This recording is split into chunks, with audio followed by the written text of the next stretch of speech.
Shalom, selamat datang di program SPY, Selamat Pagi Yesus. Saya sangat bersuka cita menjumpai saudara yang telah dengan tekun bersama-sama mengikuti SPY, Selamat Pagi Yesus. Dan setiap hari saya juga membaca komen-komen yang saudara tulis tentang rema dan hikmat yang berkaitan dengan firman Tuhan yang dibacakan di hari tersebut. Tetaplah menuliskan hikmat yang saudara dapatkan setiap hari di kolom komentar. Saya percaya ada orang-orang yang akan dikuatkan juga ketika mereka membaca komentar yang saudara tulis. Percayalah, setiap hari kita akan mendapatkan hikmat yang kita butuhkan untuk menjalani hari-hari kita. Karena itu, tetaplah dengan tekun menyembah, membaca, dan mendengarkan firman Tuhan setiap hari. Bangunlah hubungan yang karib dengan Tuhan secara terus-menerus, dan saudara akan semakin bertumbuh dalam pengenalan akan firman Kristus. Sekarang mari kita berdoa. Bapa yang baik, terima kasih untuk anugerah yang telah Kau berikan bagi kami sampai saat ini. Kami bersyukur untuk penyertaan-Mu sepanjang kawal malam. Kau memberi kami istirahat yang cukup hingga kami bisa bangun dengan segar kembali. Terima kasih Bapa, saatnya kami mau menyembah dan mendengarkan firman-Mu. Tuntun dan urapi setiap kami, sehingga kami dapat mengenal Engkau lebih lagi. Terima kasih Tuhan, dalam Yesus Kristus Tuhan. Haleluya. Amin. Saat ku dalam kesesakan, yang ku harap hanya Kau Tuhan.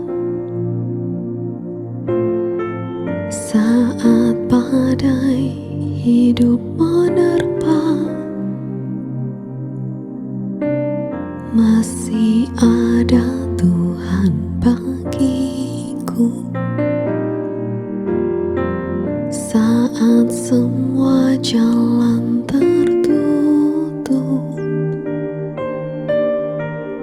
tiada yang sanggup menolong. Saat air mata tercurah, masih ada Tuhan bagiku. Penolongku hanyalah diri-Mu, penghiburku hanya Engkau Bapa-Ku. Selalu menyertai hidupku, Kau Bapa-Ku yang setia.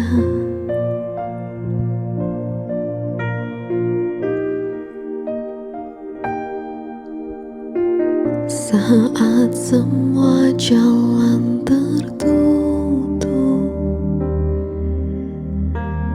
tiada yang sanggup menolong. Saat air mata tercurah, masih ada Tuhan bagiku. Penolongku hanyalah diri-Mu, penghiburku hanya Engkau Bapa-Ku. Selalu menyertai hidupku, Kau Bapa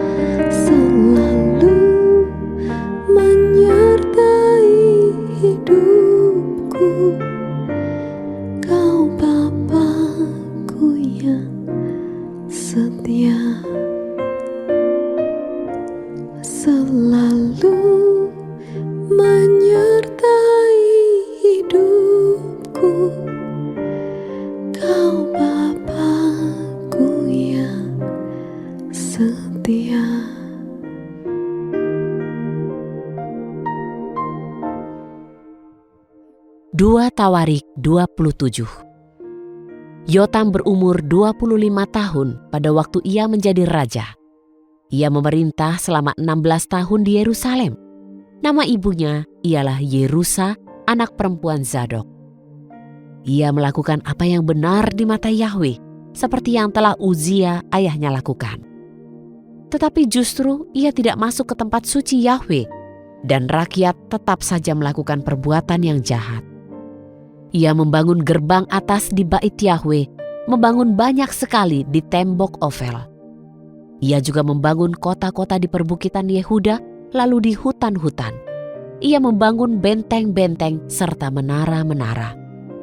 Ia melanjutkan sendiri perang melawan Raja Bani Amon dan mengalahkan mereka. Pada tahun itu, Bani Amon memberikan kepadanya 100 talenta perak, 10.000 kor gandum, dan 10.000 kor jelai. Pada tahun kedua dan ketiga, Bani Amon membawa ini juga kepadanya. Yotam membuat dirinya menjadi kuat karena ia menetapkan langkah-langkahnya di hadapan Yahweh Elohimnya. Selebihnya dari perbuatan-perbuatan Yotam juga seluruh peperangan dan kebiasaannya tertulis semuanya dalam kitab Raja-Raja Israel dan Yehuda. Ia berumur 25 tahun ketika menjadi raja, dan ia memerintah selama 16 tahun di Yerusalem. Kemudian Yotam dibaringkan bersama leluhurnya. Mereka menguburkannya di kota Daud. Maka Ahaz anaknya memerintah menggantikan dia. 2 Tawarik 28. Ahaz berumur 20 tahun ketika ia menjadi raja. Ia memerintah selama 16 tahun di Yerusalem. Ia tidak melakukan apa yang benar di mata Yahweh seperti Daud leluhurnya. Tetapi ia hidup di jalan raja-raja Israel, juga membuat patung-patung tuangan untuk para Baal. Ia sendiri membakar dupa di lembah Ben Hinnom, lalu membakar anak-anaknya dalam api seperti kejijikan bangsa-bangsa yang telah dihalau Yahweh dari hadapan Bani Israel. Ia mengorbankan serta membakar dupa di tempat-tempat pemujaan, juga di perbukitan, serta di bawah setiap pohon yang rimbun. Karena itu, Yahweh Elohimnya menyerahkannya ke dalam tangan Raja Aram. Mereka mengalahkannya dan menguasainya sebagai tawanan yang besar, lalu membawa mereka ke Damsyik. Kemudian ia diserahkan kepada Raja Israel yang mengalahkannya dengan pembantaian besar. Kemudian Pekah, anak Remalia, membunuh 120.000 dalam sehari di Yehuda. Semuanya orang-orang pemberani, karena mereka telah meninggalkan Yahweh Elohim leluhur mereka. Zikri, seorang pejuang gagah perkasa dari Efraim, membunuh Maaseya yang adalah anak raja, juga Azrikam, kepala istana, serta Elkana, orang kedua di bawah raja. Orang-orang Israel menawan saudara-saudaranya, 200.000 orang, wanita-wanita, anak-anak lelaki, dan anak-anak perempuan. Mereka juga merampas banyak harta benda dari mereka, dan mereka membawa hasil jarahat itu ke Samaria.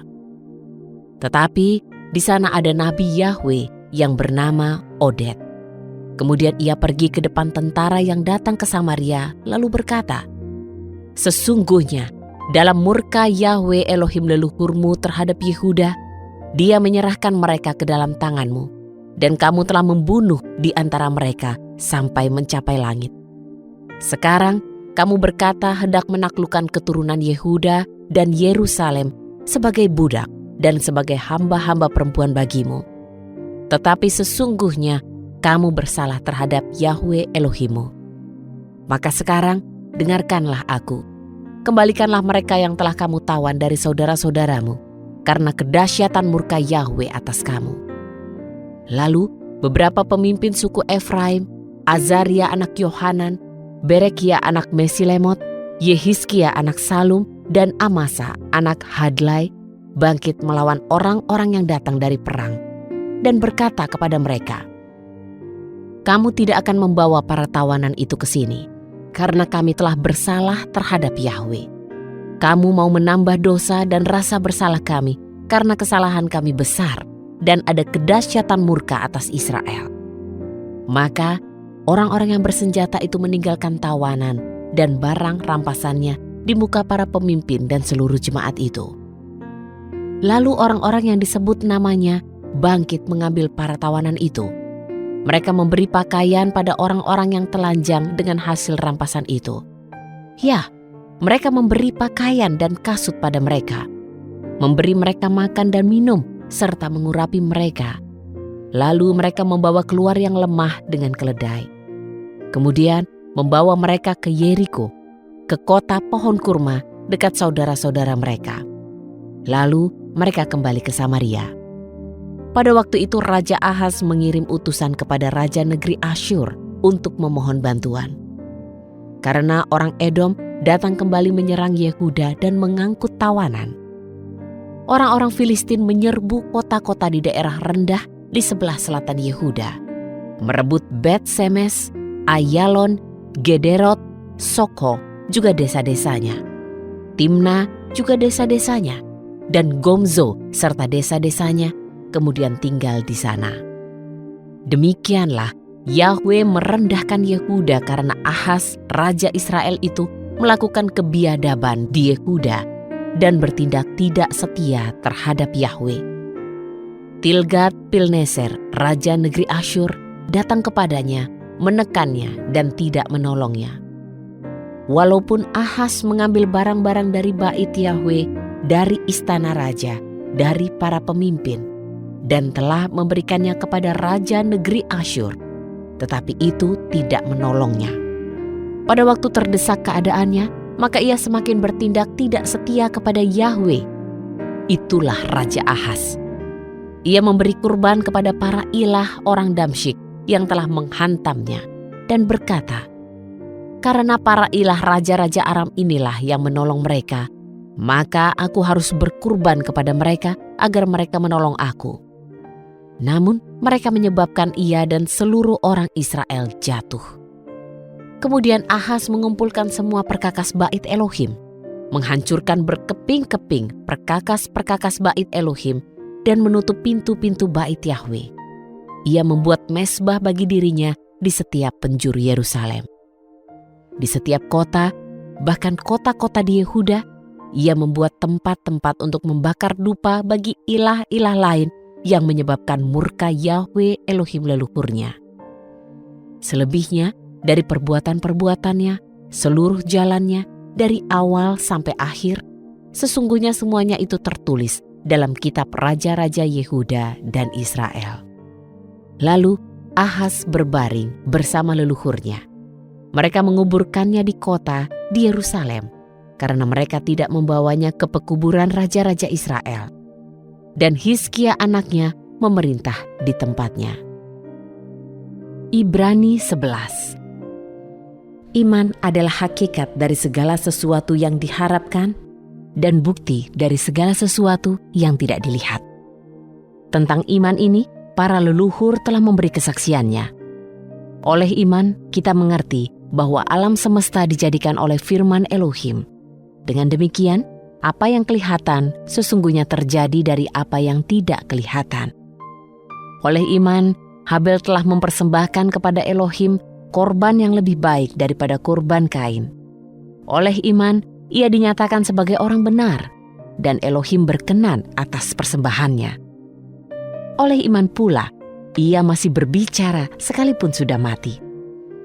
Oleh iman, Henok telah diangkat sehingga tidak mengalami kematian, dan ia tidak ditemukan karena Elohim telah mengangkatnya. Sebab sebelum pengangkatannya, ia telah memperoleh kesaksian bahwa ia berkenan kepada Elohim. Tanpa iman, mustahil orang berkenan kepada Elohim. Sebab siapa yang datang kepada Elohim, ia harus percaya bahwa Dia ada dan Dia adalah pemberi upah kepada mereka yang sungguh-sungguh mencari Dia. Oleh iman, Nuh ketika mendapat petunjuk dari Elohim tentang sesuatu yang belum kelihatan, ia dengan gentar mempersiapkan bahtera untuk menyelamatkan keluarganya. Oleh iman, ia telah menghukum dunia, dan karena iman itu juga ia menjadi pewaris kebenaran. Oleh iman, Abraham ketika dipanggil keluar, ia taat untuk pergi ke tempat yang akan ia terima sebagai warisannya. dan ia pergi tanpa mengetahui tempat yang akan ia tuju. Dengan iman, ia hidup sebagai orang asing di tanah yang dijanjikan. Di sana ia tinggal di dalam kemah bersama Ishak dan Yakub, yang turut menjadi ahli waris dari janji yang sama. Sebab ia mengharapkan kota dengan dasar yang kokoh, yang dirancang dan dibangun oleh Elohim. Oleh iman, Sarah menerima kekuatan untuk memperoleh keturunan, dan ia melahirkan saat usianya sudah lanjut, karena Sarah menganggap dia yang memberi janji itu setia. Karena itu pula, dari satu orang yang telah dinyatakan tidak bisa memiliki keturunan, telah dilahirkan keturunan yang besar. Mereka sama seperti bintang-bintang di langit dan seperti pasir di tepi laut yang tidak terhitung jumlahnya. Dalam iman, mereka semua sudah mati sebagai orang-orang yang tidak menerima janji-janji itu, melainkan sebagai orang-orang yang hanya melihat hal-hal itu dan menyapanya dari jauh. Dengan demikian, mereka mengakui bahwa mereka adalah orang asing dan pengembara di bumi ini. Sebab mereka yang mengaku seperti itu hendak menyatakan bahwa mereka sedang mendambakan suatu tanah air. Jika yang mereka rindukan adalah tempat yang telah mereka tinggalkan, maka mereka mempunyai kesempatan untuk pulang ke sana. Tetapi yang mereka rindukan adalah tanah air yang lebih baik, yaitu tanah air surgawi. Karena itu Elohim tidak malu disebut sebagai Elohim mereka, sebab dia telah mempersiapkan sebuah kota bagi mereka. Oleh iman, Abraham ketika diuji untuk mempersembahkan Ishak, sekalipun Ishak adalah anak yang telah diterimanya melalui janji, ia rela mempersembahkan Ishak anak tunggalnya itu. Tentang dia telah dikatakan, keturunan dari Ishaklah yang akan disebut keturunanmu. Abraham yakin bahwa Elohim berkuasa untuk membangkitkan orang dari kematian. Dari sana juga ia seakan-akan telah menerima Ishak kembali. Oleh iman, Ishak memberkati Yakub dan Esau dengan janji-janji untuk masa depan mereka. Oleh iman, Yakub pada saat hampir mati, ia memberkati anak-anak Yusuf, dan sambil bersandar pada ujung tongkatnya, ia menyembah Elohim. Oleh iman, Yusuf pada saat hampir mati, memberitahu tentang keluarnya orang-orang Israel dari Mesir, dan ia memberi perintah tentang tulang-tulangnya. Oleh iman, Musa setelah lahir, ia disembunyikan oleh orang tuanya selama 3 bulan, karena mereka melihat bayi itu elok, dan mereka tidak takut terhadap perintah raja. Oleh iman, Musa setelah dewasa, ia tidak mau disebut sebagai anak putri Firaun. Ia lebih memilih untuk menderita sengsara bersama umat Elohim daripada menikmati kesenangan dosa untuk sementara waktu. Ia menganggap penghinaan karena Mesias sebagai kekayaan yang lebih besar daripada harta benda di Mesir, karena pandangannya tertuju kepada upah. Oleh iman, ia meninggalkan Mesir tanpa rasa takut terhadap murka raja.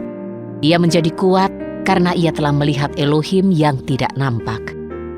Oleh iman, ia melaksanakan Paskah dan pemercikan darah, agar malaikat kematian tidak membunuh anak-anak sulung mereka. Oleh iman, mereka menyeberangi Laut Merah seperti melewati tanah kering, sedangkan ketika orang-orang Mesir mencobanya, mereka tenggelam. Oleh iman, tembok Yeriko runtuh setelah kota itu dikelilingi selama 7 hari. Oleh iman, Rahab perempuan sundal itu tidak turut binasa bersama orang-orang yang tidak percaya, karena ia telah menyambut para pengintai itu dengan ramah.